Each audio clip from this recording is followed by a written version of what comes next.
Magandang araw at magandang buhay at panibagong pagbangon ulit ang ating gagawin ngayon dahil ang aking FB page nung nakarang linggo ito ay nahack. So bago nahack ang aking FB page, nakuhanan ko ng video ang aking live, yun yung last kong upload sa aking page. So panoorin natin kung ano yung kaganapan bago na-hack ang aking FB page. Bonsai demo para sa mga beginners.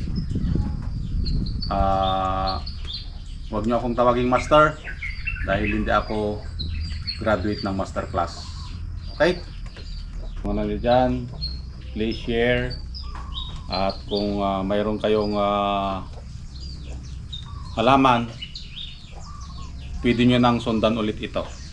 Okay, itong ating gagawin. Okay, nandyan na. Na-share nyo na. Para sabay-sabay tayong matuto dito.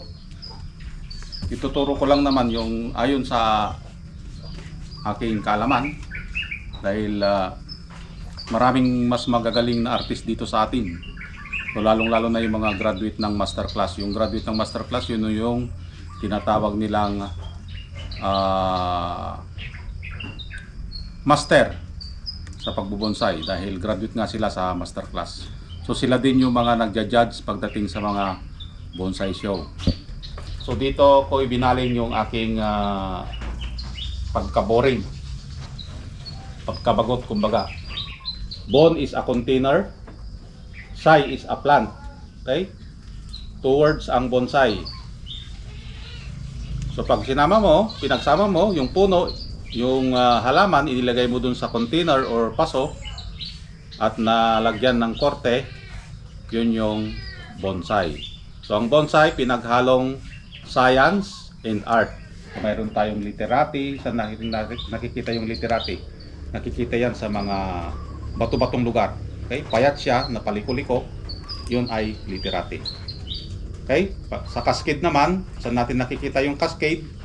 Ang cascade, nakikita natin yun sa mga bangin. Yan, yung kanyang trongko bumaba. Okay? Parang nakabitin siya doon. Ang nibari ay yung paa.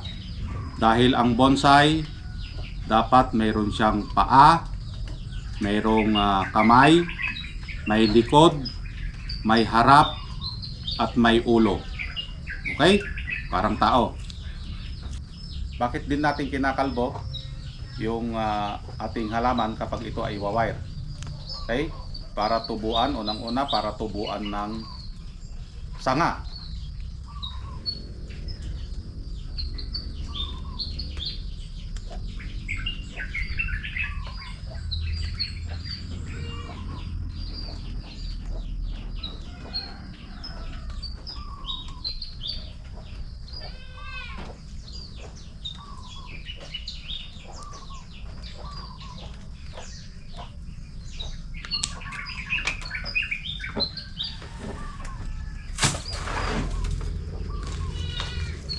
Yan, parang maliit na puno. Okay? Bakit apex ang pinakamalakas na parte ng halaman? Kasi dito nasisinagan yung araw. Okay? Mabilis itong lumaki. Kaya kami kinokontrol namin yung ulo, yung apex. Okay? Lalo kung nagpapalaki ka dito sa parting baba. Ang unang lalaki dito. Kaya ang diyan, putol. Okay? Bago kami mag-abono niyan, 8 months. So siguraduhin muna namin na establish na yung halaman bago kami mag-abono. Kasi pag yung puno mo at nag-establish pa lang siya, hindi pa siya gaanong maano yung ugat niya, maaring mamatay. Okay? Watching from Pasig City, yung shout out sa aking mahal na ate Cynthia Ramirez. Ayun. Ang yan, nakita ko yung sampalok mo na sinabi mong 30 years na. Malaki na yon. Arnel Villegas, pa-shout out po Sir Idol, sabi ni Arnel.